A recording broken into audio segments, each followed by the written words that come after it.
नागपुर जिले के कुही तहसील अंतर्गत मसली गांव के पंचशील बुद्ध विहार में वर्षावास प्रारंभ के उपलक्ष्य में भगवान तथागत गौतम बुद्ध की पवित्र अस्थि धातु का आगमन हुआ। इस ऐतिहासिक अवसर पर बड़ी संख्या में धम्म उपासक और धम्म उपासिकाएं उपस्थित रहीं। अम्बतित्थक महाविहार अंभोरा व पंचशील बुद्ध विहार मसली के संयुक्त तत्वावधान में आयोजित इस कार्यक्रम में सफेद वस्त्र धारण किए धम्म अनुयायी हाथों में पंचशील ध्वज लेकर अनुशासित पंक्तियों में खड़े दिखाई दिए।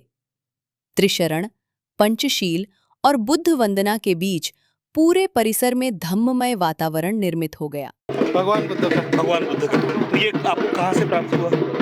एक्चुअली ये नंदवर्धन बंटी जी जब थे तो श्रीलंका से प्राप्त बंटी जी ने उनको दान दिए। नंदवर्धन बंटी जी तो अभी ये गत कितने सालों से भारत में है? इसको एक्चुअली बाहर नहीं रखना है। जैसे विहार बनेगा तो विहार में रखना पड़ेगा। हाँ, या तो स्तूप बने तो स्तूप में स्थापना करना पड़ेगा। स्तूप में स्थापित किए जाते हैं। हाँ, तो ये अस्थि कलश में अस्थियां है, क्रिस्टल से क्या है उसमें? अस्थि है। अस्थियां है। पवित्र अस्थि धातु के पंचशील बुद्ध विहार पहुंचने पर उपस्थित धम्म अनुयायियों ने विनम्रता और सम्मान के साथ उनका स्वागत किया तथा दर्शन कर धम्म वंदना की।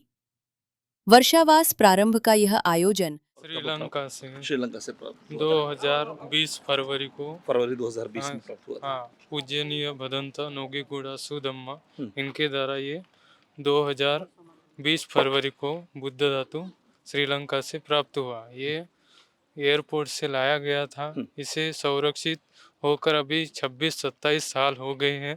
अभी ये नागपुर में रखा था। ये अभी 2 साल हो गए नागपुर में विहार में रखा था। अच्छा। तो उसके वजह से अभी इसको प्रतिष्ठापित करना है, इसलिए यहाँ मसली पर विहार जो बनेगा इसमें ये कायम स्वरूप में ये बुद्ध धातु यहाँ दर्शन के लिए रखा जाएगा। इसको अभी 27 साल हो चुके हैं, मतलब तो अभी हमने विहार से लाए हैं। तो नागपुर में काफ़ी लोगों को पता नहीं है कि यहाँ पे बुद्ध के धातु है कि बुद्ध की अस्थि है, मतलब किसी लोगों को कुछ मालूम नहीं है। उसके वजह से हमने बाकी लोगों को नहीं बताया है।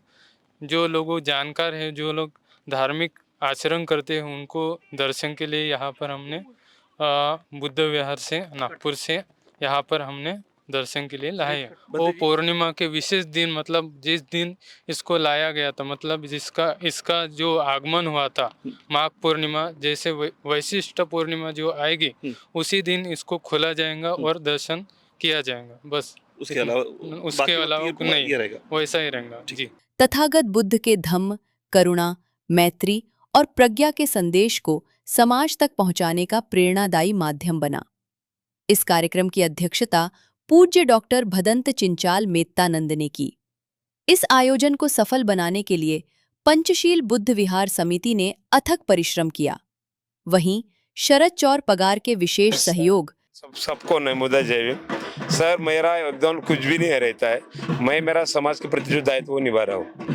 एक तो समाज के प्रति जो बाबा डॉक्टर अम्बेडकर ने बताया था कि तुम्हारा योगदान क्या रहेगा, मैं 20% जो भी मेरा योगदान है उससे ज्यादा मैं देता हूँ, क्योंकि मुझे बाबा साहब के थॉट मालूम है। मैं बाबा साहब पढ़ा हूँ, तो बुद्ध के प्रति मेरी जो मीमांसा है वो मैं अभी गए 16 साल से मैं डिवोट कर रहा हूँ। मुझे मालूम है कि साथ में कुछ आना नहीं है, कुछ दे के जाना है, तो क्यों ना अपना डिवोट समाज के प्रति अगर लगातार देता रहे तो समाज में देखो आप मुझे आज जो मुझे बाइट ले रहे, मुझे भी नहीं पता मैं क्या कर रहा हूँ, लेकिन कुछ दे रहा हूँ तभी तो लोग मुझे पूछ रहे हैं। तो मेरा ख्याल है कि समाज में कुछ देना है तो वो तो कुछ दिखाने की जरूरत नहीं, लेकिन अगर तुम 20% अगर समाज को देंगे तो जरूर तुम्हारा फोकस में आएंगे। मैं कुछ भी लोग को पता नहीं था, लेकिन आज मुझे सबसे पहले तो मैं बोलता हूँ सर, दान परमिता से बढ़कर कोई भी चीज नहीं। जैसे जैसे दान देंगे तो सुकून सर ऑटोमेटिक जाएगा। कुछ देते रहे, देने वाला कभी भी से सुकून नहीं जीता है, उसको टेंशन नहीं रहता कि मैं पैसे कहाँ छुपो, क्योंकि जो देता रहता है तो उसको मालूम है वो पैसे भले में जा रहे। क्योंकि आज ये नहीं सर, कोई ये रोड पे जितने भी विहारों में हर एक विहार में मैं कुछ ना कुछ देते जा रहा हूँ। ये मछली का विहार का हमारा एक प्लान है, और ये हमें हो सके तो अभी अगले 1-2 महीने में हमारा प्रोजेक्ट में काम चालू करने का पूरा विचार है। लेकिन अभी मेरा फिलहाल 4 विहार का काम चालू है, वो मुझे कंप्लीट करना है पहले, क्योंकि वो कंप्लीट अभी रमाई विहार नागपुर का है, एक अमरोद जिले का विहार है, कोकोडा का एक बुद्धवन करके और एक मछली, और अभी जस्ट कुई का विहार भी स्टार्ट, वो भी फाइनल हो गया है। तो मैं चाहता हूँ कि सर एक एक स्टेप पे अगर दे, क्योंकि दायित्व है सर, मेरा दायित्व, मैं तो सभी समाज को बोलता हूँ कि सभी अपना योगदान दे, अपने हिसाब से दे। मैं नहीं ऐसा बोलता कि अनलिमिटेड दो, लेकिन अगर तुम दान परमिता निभाओगे तो जरूर। और हाँ, मेरा सर सिर्फ वीआरओ का प्रोविजन नहीं है, वीआरओ के साथ साथ जहाँ मैं जाता हूँ सर, सबसे पहले वहाँ मैं बच्चों के लिए ई लाइब्रेरी का प्रावधान रखता हूँ, क्योंकि मुझे बच्चे सिर्फ भगवान बुद्ध के प्रति नहीं, बाबा साहब का जो थॉट था, संघर्ष करो सिखा संगठित हुआ, संघर्ष करा, जो उनका नारा था, अगर सीखेंगे बच्चे तभी कुछ बनेंगे। तभी सर मैं भी एक छोटे से कुटुंब से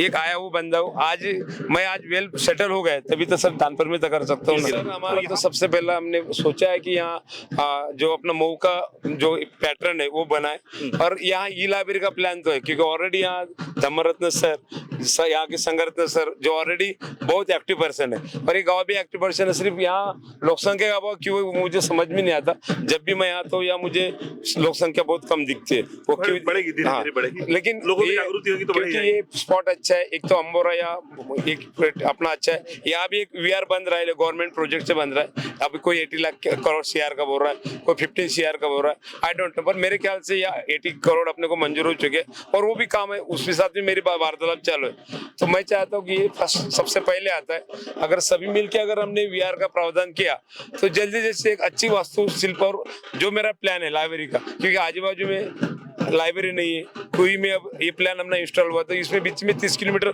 कुछ भी नहीं, तो बच्चों के लिए भीमलावा भी यहाँ बहुत बड़ा होता है। अननेसेसरी तो बच्चों के लिए अगर फैसिलिटी देंगे तो अपने बच्चे अगर IAS IPS और कोई भी गवर्नमेंट डिपार्टमेंट में जाते तो जरूर एक आधा वहां से तो एक दानदाता तैयार होगा। तथा पूज्य आचार्य भदंत वन्ना स्वामी एवं भिक्षु आनंदवर्धन बोधि के प्रयासों से भगवान तथागत गौतम बुद्ध की पवित्र अस्थि धातु पंचशील बुद्ध विहार मसली तक लाई जा सकी।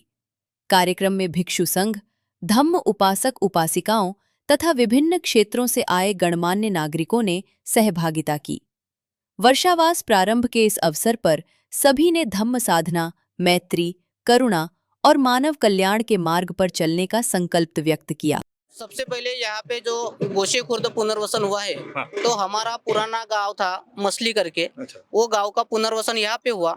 ये गांव में जो प्लॉट मिला था वो इस गांव के लास्ट में मिला था, लेकिन हमने VIDC, SDO, तहसीलदार, कलेक्टर के तरफ इसका प्रपोजल रख के बड़ा संघर्ष करने के बाद, ये गांव के लोगों का विरोध होने के बाद भी संघरत्न उके और मैं धम्मदीप उके, हम 2 आदमी ने सभी शासकीय ऑफिस में इसकी डिमांड रखी कि हमें जो प्लॉट मिला है वो गांव के लास्ट में है, वो गांव के आगे में फ्रंट में जो एक प्लॉट खाली है वो प्लॉट हमें मिलना चाहिए। इतने लोगों का विरोध होने के बावजूद भी हमने वो प्लॉट ये हमको मिला है, गवर्नमेंट ने दिया है। ये सबसे पहले विहार की शुरुआत की उपलब्धि थी, और ये विहार को डॉक्यूमेंटली करने के लिए संघरत्न उके ने इस विहार को रजिस्ट्रेशन किया है। रजिस्ट्रेशन करके उन्होंने अपने ग्राम पंचायत की तरफ से कुछ काम करके दिया है, कुछ हमारे जैसे शरद चौरपगार सर जैसे दानदाताओं ने, संघरत्न उके सर जैसे दानदाताओं ने, और कमेटी के कुछ लोग, गांव के कुछ लोगों के दानदाताओं ने